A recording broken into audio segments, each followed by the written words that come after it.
So hello and welcome all students again to another video tutorial from Genome Biotech. And in today's lecture, we are going to talk about the standard and the non-standard amino acids which are found within the structure of protein. Okay, and I would be your host, Dr. Nitin Wahi, as always.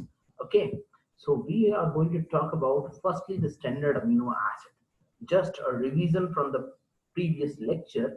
The standard amino acids are the one that are being encoded within the genetic sequences within our genes. If there is a genetic information which is being encoded in our genes, then all those are referred to as the standard amino acids. Okay, so those standard amino acids are the one that are being encoded in between the within our genetic material, and they will be transcribed and translated into functional protein. Their codons will be transcribed and their codons will be translated into functional protein.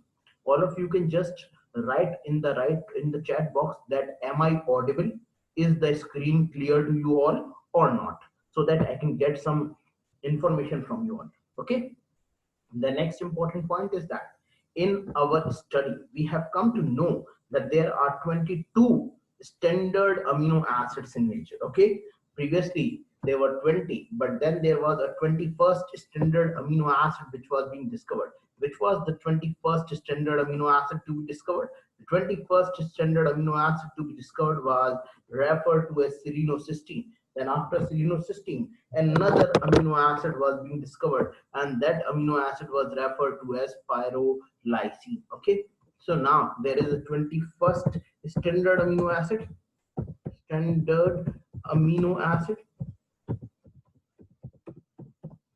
and this 21st standard amino acid is selenocysteine. And the 22nd standard amino acid, which has also been discovered, 22nd standard amino acid,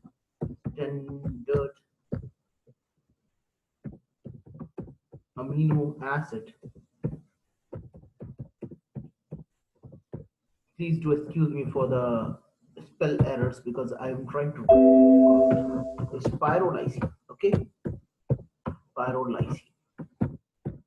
So these are the two amino acids, the 21st and the 22nd standard amino acid. In JNU, there was a question in 2010 previous year paper that which is the 21st standard amino acid. This is selenocysteine. Now selenocysteine is being encoded by a codon. The codon is referred to as UGA. Okay, this is the opal codon. This codon name is opal. Okay, so opal is the codon that is in stop codon, but sometimes it can code for selenocysteine. So this is very important. Okay, now the next is referred to as the pyrrolysine. Now in the case of pyrrolysine, there is this amino acid is referred to as 22nd standard amino acid, because this is also being incorporated at the time of protein biosynthesis. So all these 22 amino acids are being incorporated at the time of protein biosynthesis. Now when we talk about pyrrolysine, then pyrrolysine is also encoded by a codon, and that codon is another stop codon. Okay, so this codon is also a stop codon, and that stop codon is similar to the stop codon that is being used in our protein terminalization, protein stoppage. Okay, so which is that stop codon? You must always know that the pyrrolysine stop codon is just a minute, it is UAG, that is referred to as umber. Okay, so pyrrolysine, the stop codon is umber. It is being encoded by a stop codon that is referred to as umber, a very important stop codon. I'm just writing it out here, that is UAG, and this stop codon is coding for umber.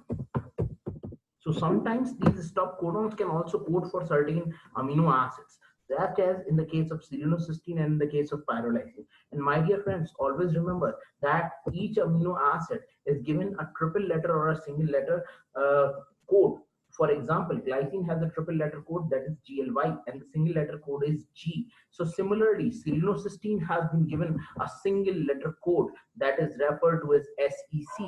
You can note it down. Here it is given. The selenocysteine has been given a single letter code and that single letter code is SEC. And pyrrolysine has been given a single letter code. The single letter code is PYL. But they are also being provided. This is triple letter code. They have also been provided the single letter code. Now, which are the single letter code? For example, pyrrolysine has been provided the single letter code that is referred to as O, and the selenocysteine has been provided a single letter code that is referred to as U. Okay, so you must remember that up. It's single pyrrolysine has a single letter code O, and selenocysteine has a single letter code that is referred to as U. Okay, so questions have been now asked in the previous entrance examination about the single letter code for selenocysteine and pyrrolysine. Hopefully this would be clear to you all. Okay, just closing it out and moving forward. In my previous lecture, I have already told you that which are the different standard amino acids in nature. Now, which are the different standard amino acids? I have already extrapolated all the different standard amino acids to you, that there are glycine, alanine, valine, leucine, isoleucine, proline, methionine, cysteine, threonine, okay, and then the acidic one, aspartate, glutamate, basic, arginine, lysine, histidine. So everything has been extrapolated and has been informed to you that how these different amino acids are being arranged. Okay, now just look at just I will be sharing a pic with you all at your WhatsApp group so that you can also classify. You can have a good classification of the amino acid residues, and that is given here. Just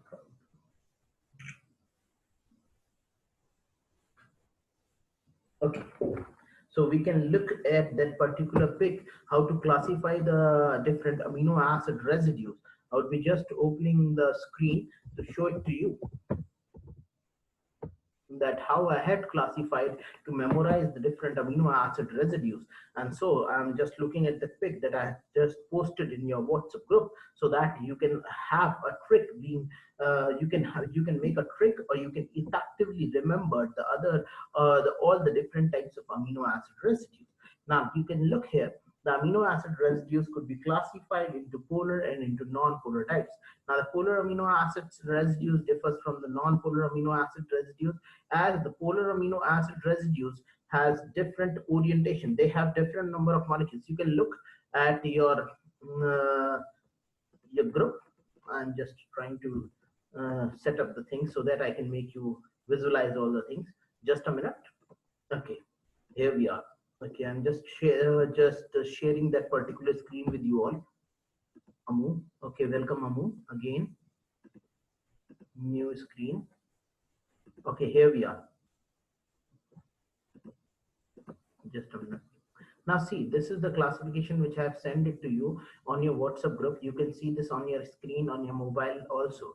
The standard amino acids could be classified into two different types: the polar ones and the polar ones and the non-polar ones. Now, what are polar amino acids? See, any polar amino acid is the one which contains a charge group. Polar amino acid क्या होता है? Which contains any charge group. Okay, that charge group could be, in fact, any group that could become positively or negatively charged. If it becomes delta positive and negative charge, then it is referred to as polar uncharged group. मतलब बहुत ही छोटा positive और बहुत ही छोटा negative charge, then it is referred to as uncharged polar group. And if it is permanently charged, then it could be of two different types. One is positively charged, and the second one is said to be negatively charged. Now, which are the positively charged amino acid residue? All basic amino acid residues are positively charged. Which are the negatively charged amino acid residue? Or the aspartate and glutamate are negatively charged amino acid residue because they contain carboxylic group in their side chain. Both of these will contain carboxylic group in their side chain. All these three will have NH3 positive group in their side chain. Now, when you look at non-polar, all non-polar amino acid will not have any charge group in their side chain, or will not have any polar group such as hydroxy group, which is present in tyrosine. such as SH, thiol or mercapto group, which is present in cysteine, such as hydroxy group, which is present in threonine, such as CONH2, which is group which is present in asparagine and glutamine, and serine again contains an hydroxy group. All these groups are polar because they can anionize themselves and produce a H positive ion. For example, tyrosine contains an OH group. Now, in the reaction, tyrosine can liberate a proton, so that is why this is referred to as uncharged but polar compound. And non-polar compounds could be classified into two different types: the aliphatic ones and the aromatic ones. Okay, so my screen is a bit dancing at my tunes. Okay, so this is aromatic, it contains aromatic amino acid, and then there is an aliphatic one that contains aliphatic amino acids. There's a glycine, alanine, valine, leucine, isoleucine, proline, and methionine. See, I have remembered the entire amino acid sequences through this particular page. And the way this is very badly written because it was been written 10 years back. So it's a short time ago. Okay, so that is why you can still make a new diagram and write all this classification and memorize them. Okay, so that's all for the trick for remembering the amino acid sequencing. Moving back to our group, to our book. Okay, look here. See, this one was about the classification of amino acids. And that slide was really worst, but I hope you can digest that up. Now, there are standard amino acids, and those standard amino acids, these are all standard amino acids. I have already told you. Now, as in a class, there are many number of students, so you can remember glycine as the simplest and the lightest student. There usually in a class there is a student who is simplest and lightest, who can move along with the speed of the wind. ठीक है, ये वो वाला लड़का है class का जो सबसे पतला दुबला होता है, सीटी सा हवा में जो झूल जाता है पतंग की तरह. That is referred to as glycine. Okay, the one which is always present is always referred to as leucine because it has 6 number of synonymous codons and the maximum presence in proteins. The student in a class who is always present, whenever the students try to bunk in the class, this guy is always present. He is favorite of all the teachers, such as leucine. It is the most abundant protein. Even on a rainy day, this guy always goes to school and attend the entire school till the last period. So this is the guy who is known as leucine. Now there is another one. Now please remember this one. This one is my favorite, uh, and it's the favorite question to be asked in dragging. That is the tell me the full short form of isoleucine. Please, please, please, my dear students, please remember the short form of isoleucine is ILE. It is ILE. Please do not convert it into ILU or ILN. And please, please, that type of thing is to be avoided. This is isoleucine. So this is ILE. Okay. And the next one is tryptophan. Tryptophan is the fattiest among all the students who are found in the class, and this is having a 204 Dalton molecular weight. Okay, this is the 204 Dalton molecular weight which is being found. Okay, now what you have to see here is that in the next one, the polar charged amino acid residue tryptophan is although the heaviest one, but it is found minimum in the protein.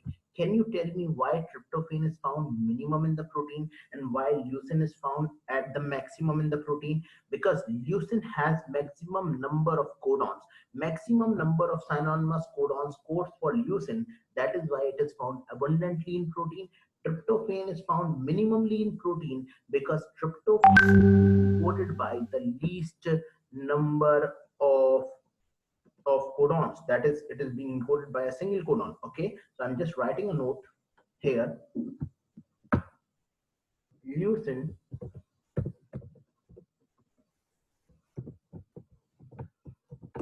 is encoded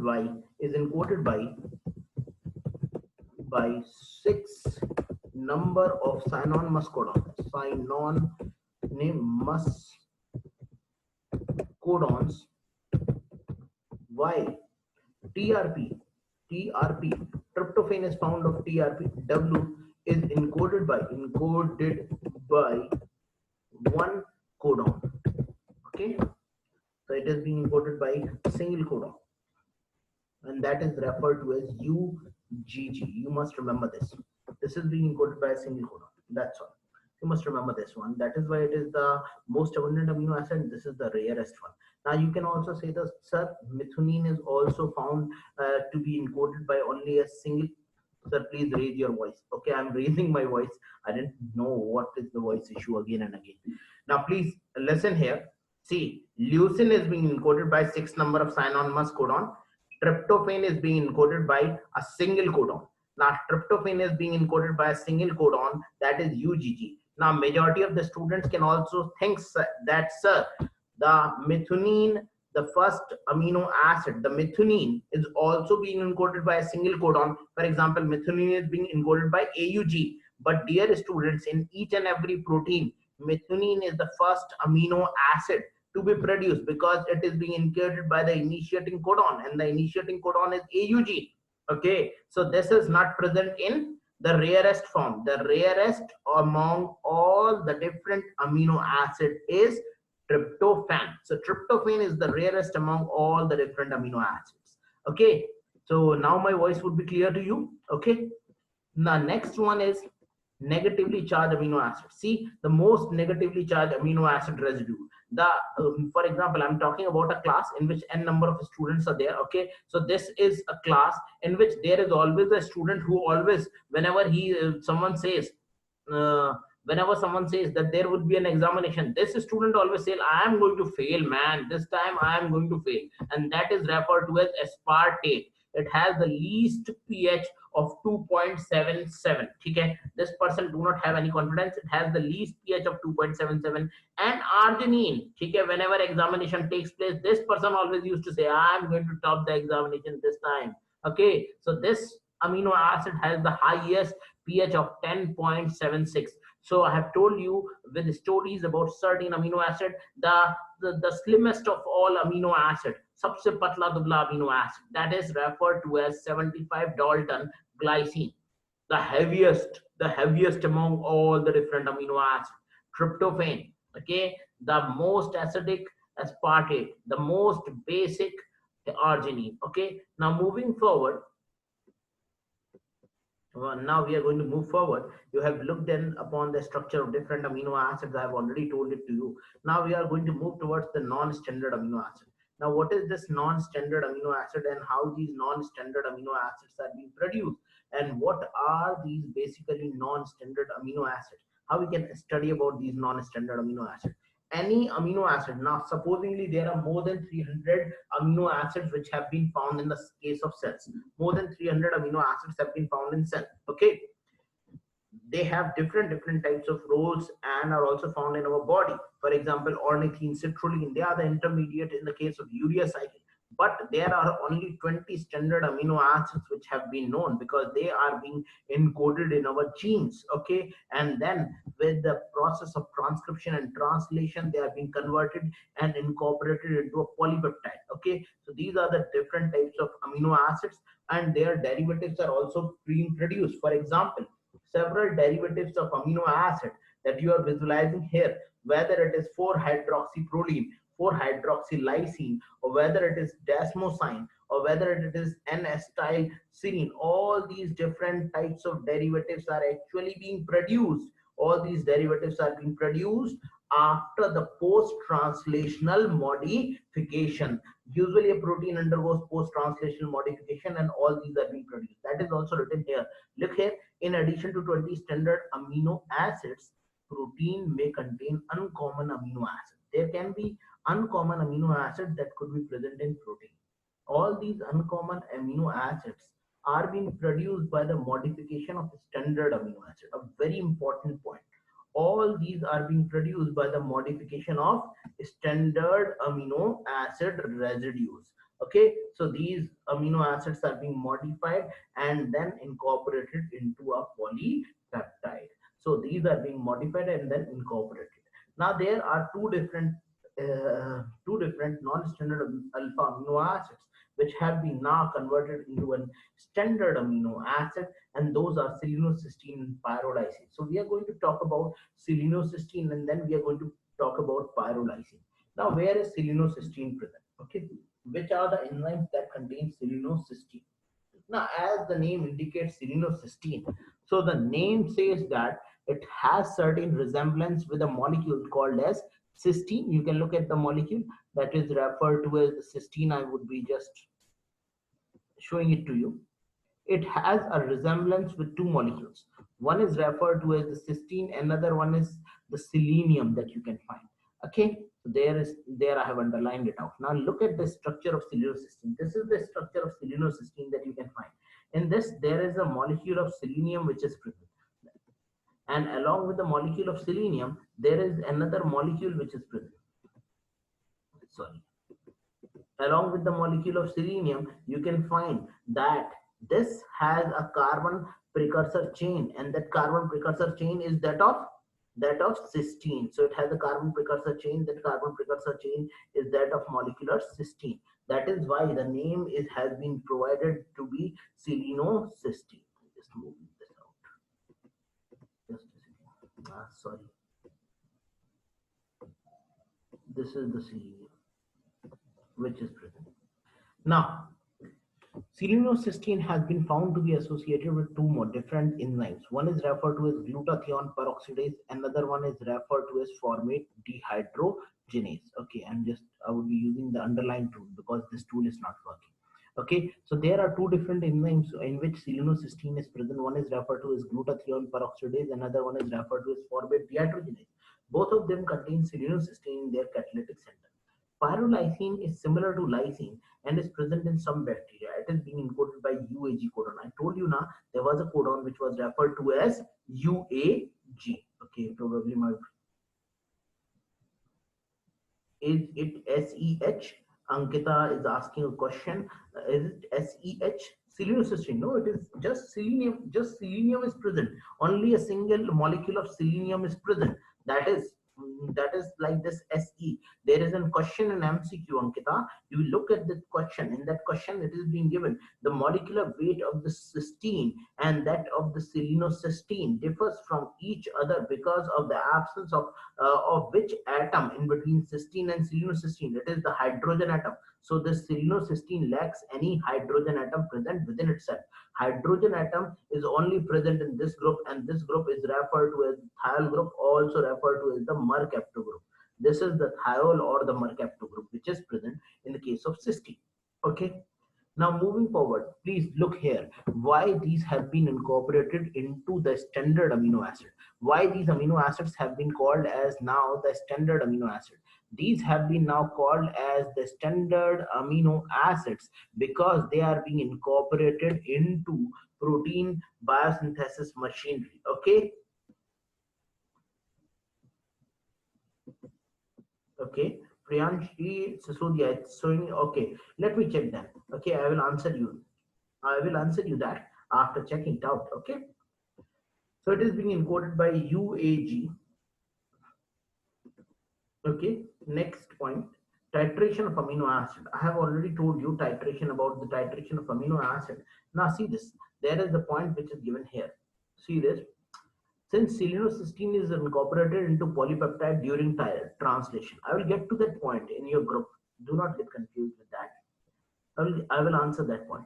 Okay. For example, selenocysteine is incorporated into polypeptide during translation. If there is a translation which is going on, then selenocysteine is going to be incorporated into polypeptide. Translation हो रहा है तो selenocysteine polypeptide में incorporate हो जाएगा. And that is why क्योंकि ये translation के टाइम पे इनकॉर्पोरेटेड हो रहा है, that is why it is referred to as the 21st standard amino acid. अगर कोई पॉलीपेप्टाइड बनने के बाद में इनकॉर्पोरेट हो रहा है पॉलीपेप्टाइड की एडिटिंग के अंदर, तो वो वाला अमीनो एसिड क्या हो जाता है बच्चों? Non standard. और अगर कोई पॉलीपेप्टाइड के बनने के टाइम पे एंटर हो रहा है तो उसे क्या बोलते हैं हम? Standard amino acid. Okay. Now how it is being produced. Selenocysteine has its own tRNA containing the anticodon UCA and is formed by the modification of serine. Okay, ये बड़ा important है. Selenocysteine कैसे बनता है? It is formed by the modification of serine amino acid. Okay, ये serine के modification से बनता है, cysteine के modification से नहीं बनता. But its structure resembles with that of cysteine. Okay. Just looking at the other things also. Cysteine. I'm just coming back to your query that you have asked.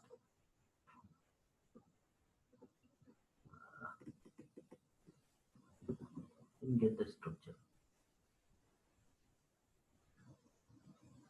Okay. So I've gotten the structure. Yes, definitely. It needs to be modified. There would be a hydrogen atom that would be present. I have just clarified it out through the web. And sorry, pardon for that. There would be a hydrogen atom that would be attached here. So I would be adding it up.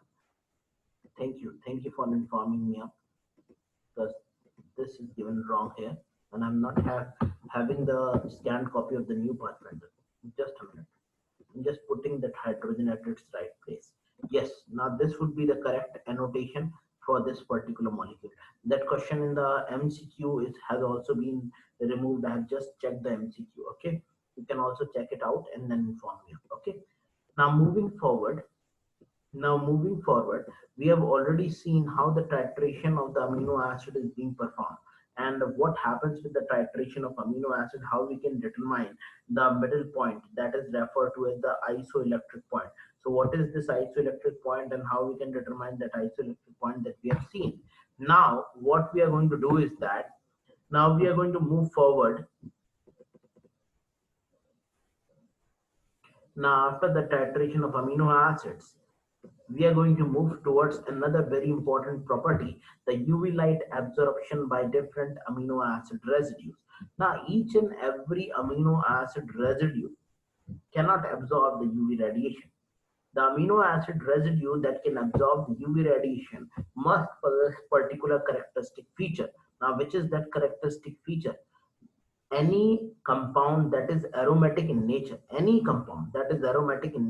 the ability to absorb UV radiation. Now I would be just writing certain things on the whiteboard so as to explain it to you which compounds absorb UV radiation. So I'm taking a whiteboard in front of you and moving you all to a whiteboard so that I could effectively inform you of that how and which compound actually absorb UV radiation and which compound do not absorb UV radiation. Okay, just give me a second. I'm just taking a whiteboard in front of you. Okay, I would be taking a whiteboard. Yes, I've taken a whiteboard. Okay, just a minute. I'm going to share the information with you.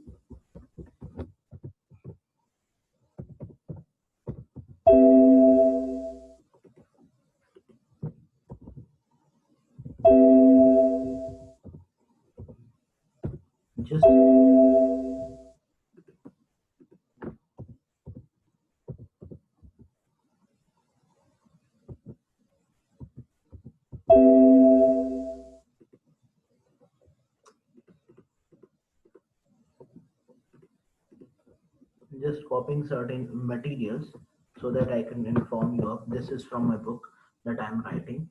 Uh, I've shared the whiteboard. This whiteboard has been shared to you all or not? Please kindly inform me. Okay, I've shared the whiteboard. I'm just adding the text probably. Okay, now the text has also been added. Okay, so let me explain to you what this text is explaining. Now see this. This is very important point. You must note this particular point in your notebooks. Now see, UV radiations are being absorbed by aromatic compounds. There are aromatic compounds in nature that has the ability to absorb UV radiations. Okay. Now, when you talk about the aromatic compounds, aromatic amino acids that is referred to as tryptophan, tyrosine, phenylalanine, they have the ability to absorb UV radiation. These are the molecules that have the ability to absorb UV radiation because they are aromatic in nature. Tryptophan is also aromatic, tyrosine is also aromatic, and phenylalanine is also aromatic. So these molecules absorbs at 218 nanometer. Whiteboard is visible to you all or not? Whiteboard is visible to you all or not? Okay. Now see, when we are going to talk that which compound absorbs UV radiation. Now when we are going to talk that which compound is going to absorb UV radiation, then you will have to visualize that UV radiations are being absorbed by aromatic compounds. Aromatic amino acids. There are three aromatic amino acids: tryptophan, tyrosine, and phenylalanine. All these three aromatic amino acids absorb UV radiation. They absorb UV radiation at 280 angstrom. Okay. Now, while nucleotides, that is DNA or RNA, absorbs at 260 angstrom. For a compound to be aromatic, whenever you want a compound to be aromatic, it must follow the following essential characteristic feature. Now, which are the essential characteristic feature for a compound to be aromatic? The compound must be resonance stabilized and should exist in more than two forms. Okay, more than one form. So it should be resonance stabilized. Now, if you look at the structure of certain chemical compounds, such as if you look at the structure of benzene, I'm just taking a pencil to draw this benzene. Okay, if you look towards the structure of benzene, and when you get the structure of benzene, supposingly this is the structure of benzene. I've taken this tool. Okay, this is the structure of benzene. Now, when you are drawing this structure of benzene, you will find alternate number of double bonds present within the structure of benzene. Okay, so this is N. That means the compound must be resonantly stabilized. There are two different isomeric forms that are possible for this particular compound of benzene. Now, which are those isomeric forms? We have to look forward. I'm just drawing the structure of benzene. Just a second. For example, if you draw the structure of benzene like this, okay, supposingly I have drawn a structure of benzene. There are two different orientations which are present for the double bonds. Now see, double bonds could also be oriented in this particular manner, in this particular manner. So these are the two different orientation for benzene. दो अलग अलग orientation हो गई ना benzene की, तो that is, it is resonantly stabilized. Each carbon atom must have hybridization, that is sp2 hybridization. It must involve s orbital, one s orbital and two p orbital within itself. Okay, that is why it is sp2 hybridized. That means sp2 hybridized could be easily identified as alternate double bond. sp2 hybridization को पहचानने का सबसे आसान तरीका क्या होना चाहिए? That alternate double bonds are present. Okay, and the last and the most important thing is that the compound should follow Haeckel rule. Haeckel rule means it must possess 4n plus 2 number of pi electron or 2n plus 1 number of pi bonds.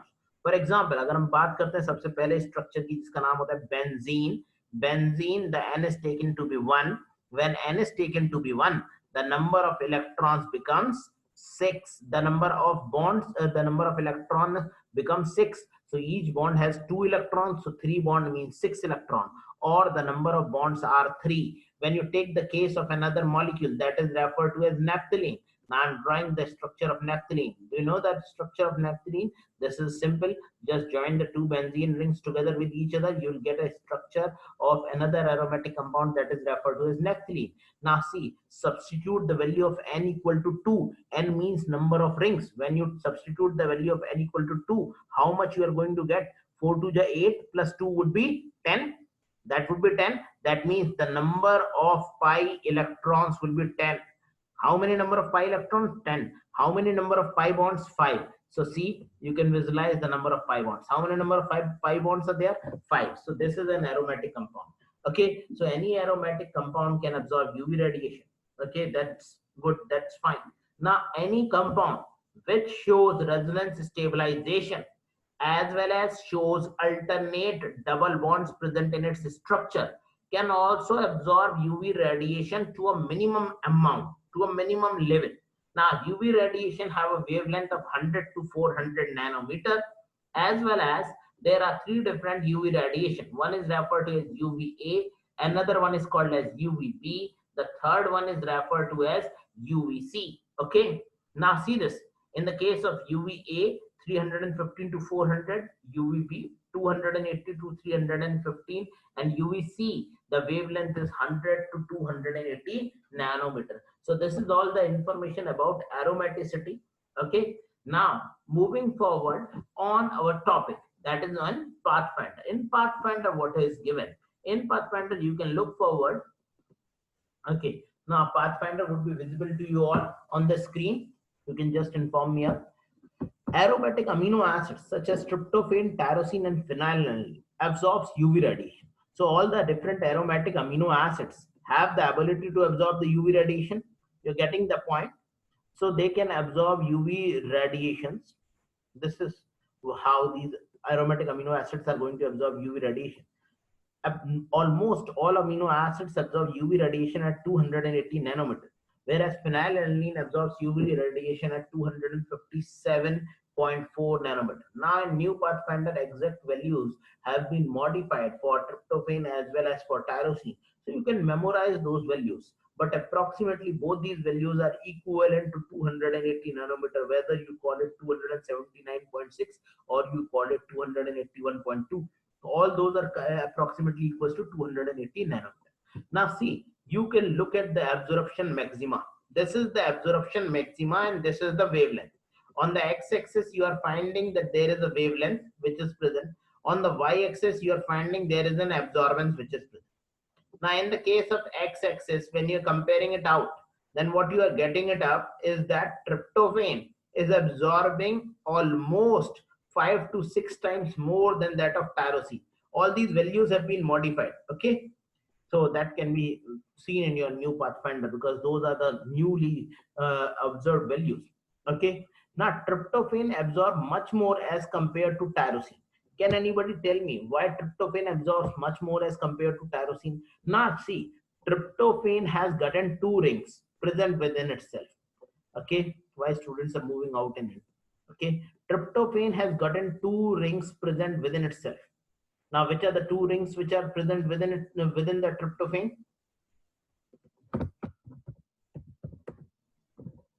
Okay, which are the two rings which are present in the case of tryptophan? You can look. Just a second. I'm just closing this up. Now, see, look at the structure of the tryptophan, tyrosine and phenylalanine, and you will get the answer why tryptophan is absorbing much more amount of UV radiation. Now, look at the structure of these compounds: tryptophan, tyrosine, and phenylalanine. This is tryptophan. This is phenylalanine. Look at these two structures. How many rings are present in phenylalanine? There is a single ring.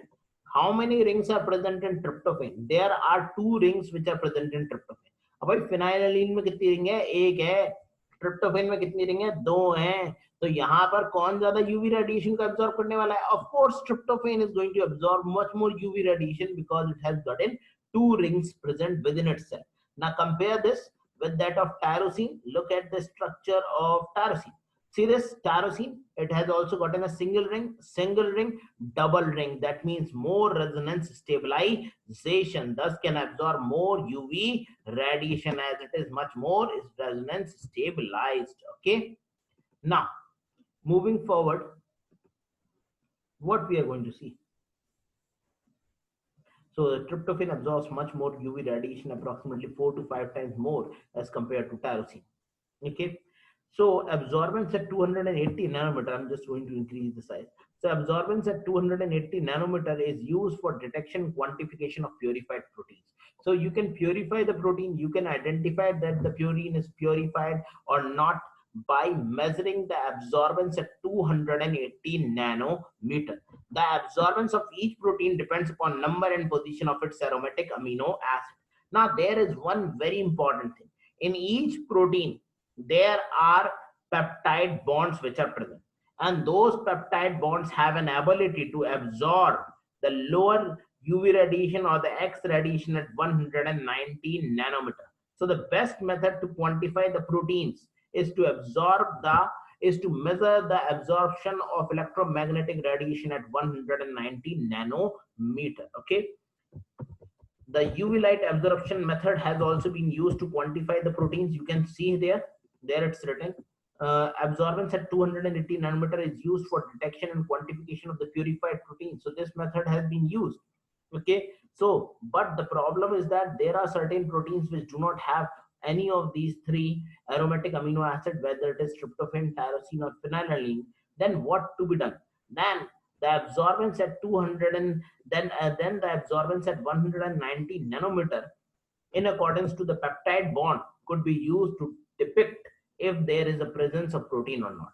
अगर protein के अंदर quantification करना है तो भैया 280 पे पहले measurement कर लो प्रोटीन का कि 280 नैनोमीटर पे प्रोटीन एब्जॉर्ब कर रही है कि नहीं कर रही। और अगर मान लीजिए कि आप 280 पे मेजरमेंट कर रहे हैं और आपने देखा कि प्रोटीन अब 280 पे एब्जॉर्ब नहीं कर रही, तो क्या प्रोटीन नहीं है? ऐसी भी तो प्रोटीन हो सकती है ना जिसमें ट्रिप्टोफैन, टायरोसिन और फिनाइललाइन नहीं हो। There can be proteins which are not having tryptophan, tyrosine, or phenylalanine. So how we can quantify the protein? So the best method of protein quantification is based on measuring protein absorbance at 190 nanometer. That is towards the UV radiation. Now, why proteins are going to absorb the at 190 nanometer? The proteins are going to absorb at 190 nanometer because the proteins also contain alternate double bond and has resonance stabilization present within themselves. They have alternate double bond in the form of peptide bond. That is why protein also absorbs at 190 nanometer. Okay, so this point is over. This is the second property of the amino acid, that is they show UV light absorbance. Now the next property of the amino acid, see this, absorbance of tryptophan is as much as 4 to 5 times that of tyrosine. Very important point. This is quite high absorbance as compared to that of tyrosine. Now moving forward, you can just attempt this question. Determine whether the following statements are true or not. If false, explain. All 20 amino acids found in proteins have at least one asymmetric carbon atom. No, because glycine does not have any asymmetric carbon atom. It is an achiral molecule. All others are chiral. All equilateral mixture of D and L-alanine does not rotate the plane of polarized light. Yes, because as much as the rotation on right hand side is being induced by the D-alanine, that much on the left hand side will be induced by L-alanine. Okay. The next is the observed optical rotation of an amino acid solution is directly proportional to the length of the path length through which the polarimeter tube. Yes, we have seen T alpha D equals to observed rotation divided by length into concentration. There was a formula. You remember the formula? The first question for alanine, which we have answered in the previous lecture. Alanine obtained from a protein hydrolysate has the same absolute conformation as D-glyceraldehyde. Alanine, which has been obtained from protein hydrolysate, has the same absolute configuration as L-glyceraldehyde. Now see this, there is a protein, majority of the proteins which are found in human body are L, and majority of the sugars which are found in the human body are D sugars and L amino acid residues. Now we have to quantify the protein. Now we have to quantify the protein, that which is the protein which is present in the solution. To quantify the protein, we must perform several different tests. Now, which are the tests which have to be performed in order to quantify whether a particular protein is present or not? That we will have to look forward here. Okay, so there are two different types of tests which are being carried out in the case of protein. One is referred to as the quantitative test, another one is referred to as the qualitative test. Now, which are the quantitative tests and which are the qualitative tests, that we will have to look forward. Now, please listen here. See, the first test, which is of utmost importance, is referred to as the Nenhydrin test. Now, what is this Nenhydrin test and what happens in the case of Nenhydrin test, that we have to see. Okay. In the case of Nenhydrin test, Nenhydrin reagent is being used. Now, what is this Nenhydrin reagent? Nenhydrin test is used to detect the presence of amino acid, peptide, and proteins.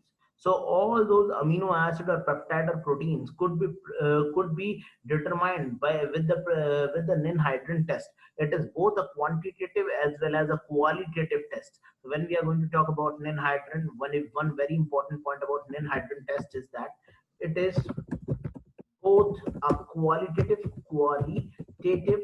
and a quantitative test. Quantitative test for proteins. Okay, because it can be used for the quantification of the protein as well as it can be used for testing the presence or absence of a particular protein in the solution. Okay, Nenhydrin test is used to detect amino acids, peptide, and proteins. Okay, in the solution. Nenhydrin is a very common reagent. Which is this particular reagent? Nenhydrin is referred to as triketohydrin hydrate. This is referred to as Nenhydrin, triketohydrin hydrate. Okay, now this is the compound that is referred to as Nenhydrin. Nenhydrin has an ability to react with the alpha amino acid. This is an alpha amino acid. Okay, sorry for that. I'm just going to move this in this particular manner.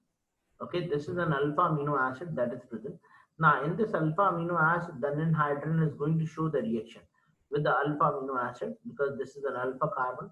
The amino group is going to be the one that is going to be reacting with the anhydride. It is a very strong oxidizing agent and thus can oxidize any amino acid into its different component. It has converted the amino acid into carbon dioxide, into ammonia, into aldehyde, and had led to the formation of a reduced ninhydrin compound.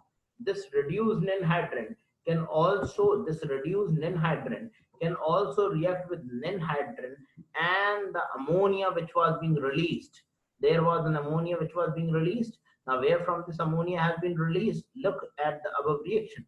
In the first reaction, you can see that there is an ammonia that has been released. I'm just using the annotator. You can look here. This is the ammonia that has been released. Now, this ammonia is going to be reacting with the reduced form of ninhydrin, that is referred to as reduced ninhydrin. When it will react with the reduced ninhydrin molecule, then as well as it will be reacting with the ninhydrin molecule, what is going to happen? Then this molecule is going to be oxidized. As it is going to be oxidized, it will form this molecule. The amino acid has been oxidized, ninhydrin has been reduced to reduce ninhydrin, which reacts with more ninhydrin and then liberate ammonia, and it will lead to the formation of a blue colored complex. Now see this. This complex has also alternate double bond. See, there is a double bond, there is a single bond, there is a double bond, and then single bond and double bond, single bond and double bond. So this molecule is also going to absorb radiations. It is also going to absorb UV radiation and other radiation. Because of that radiation, this absorbance, this compound began to appear bluish in color and is referred to as Ruhmann's purple. In the case of proline, it produces a blue. In the case of proline, it produces a yellow colored substance, whereas with all the other amino acid, it produces a purple colored substance which is referred to as Ruhmann's purple. Okay, now you can look forward, see what is given. Ammonia formed. Now see this. This is the reaction. Amino acid undergo oxidative deamination, liberating ammonia, carbon dioxide, and corresponding aldehyde. There is the amino acid. It has undergone oxidation, carbon dioxide, ammonia, and an aldehyde is being produced. Okay. Now, ammonia formed from alpha amino acid reacts with ninhydrin and its reduced product, hydrin dentin, to produce a blue colored substance or a purple colored substance that is referred to as Ruhmann's purple, which absorbs at 570 nanometer. Now see, the reaction is going to take place and there is a reduced ninhydrin and ninhydrin which was reacting here. This is the ninhydrin and this is reduced ninhydrin. Reacts with the amino group which has been liberated and produces a bluish purplish color substance which is referred to as the Ruhmann's purple, and this absorbs at 570 nanometer. In the last step of the ninhydrin test, does water molecule is being released? Now see, in the case of last step, where is the last step? Yes, in the case of last step, there are n number of water molecules which are being released. Now see this, there is a water molecule that could be released here, there is another water molecule that could be released here, or there is another water molecule that could be released here. Now, the most important thing is that this water molecule is of course being released. Now, this ninhydrin compound is quite stable. Why? Because it has gotten some resonance stabilization. Now I'm going to draw the resonance stabilization. How there is a resonance stabilization? You can look here that the electrons could be transferred from the oxygen to the carbon. Once it transfers the electron, this carbon has a negative charge as the electrons are being transferred. The electrons can be transferred from the double bond over to the nitrogen atom, and this nitrogen atom will get two lone pair of electrons then. Okay, and so the electrons could also be transferred after this nitrogen atom to this from this nitrogen atom in the form of a double bond. So there could be another form of this Ruhmann's purple, and because that other different form will have a double bond present here between N and C, and there would be a single bond present between C and N. So this is a resonance stabilized structure. Okay, It is a resonance stabilized, resonance stabilized structure. I've chosen a wrong tool. Just a second. Just a second. I will have to recorrect myself by taking the correct tool. Okay. It is it is resonance stabilized. It is resonance stabilized. Possess alternate double bond. Possess alternate double bonds. So as it possesses alternate double bonds, so absorbs UV radiation. So absorbs radiations. Okay, whether it is UV or another radiation, it absorbs at 570 nanometer. 570 nanometer. Okay, so this is the 570 nanometer at which this Nin-hydrin test is going to absorb the UV radiation. There are other tests which are also being performed for predicting whether the protein is present or not, and those are Nin-hydrin, nitroprusside, Milans, Pauli, and Sakaguchi test. I will be sharing a diagram in your group, and then I will be informing you about those other different types of tests which are being performed for predicting that whether the protein is present at a particular place or not. Now, peptide bond. We will be talking about peptide bonds. That what are these peptide bonds? How these peptide bonds are being produced? Okay, that how does these peptide bonds are being produced in our next lecture only. I will have to just close the class here only because I have to give you certain notes about the quantification test for the protein. So this would be a short class only. Sorry for that. We will be continuing our class tomorrow at 8 p.m. only. There you will get all the different types of reactions that are being used, such as nitroprusside, Milans, Pauli, and Sakaguchi test for quantifying the structure of protein, as well as the UV light absorption, the lambda absorption test. Okay, I'm just closing my class here only. If there is any query, you can ask me up, or you can also post your queries in the group. Okay. Uh, okay. Okay. Thank you all. Just keep reading, and majority of the students were able to perform well in the test that was being conducted. Our next test would be conducted on our web, on our app that is under development, and I will give you the information about it till next Sunday. Okay, that's all for today. You will get the link shared on through YouTube in your group for today's lecture. Thank you, and over and out. That's all.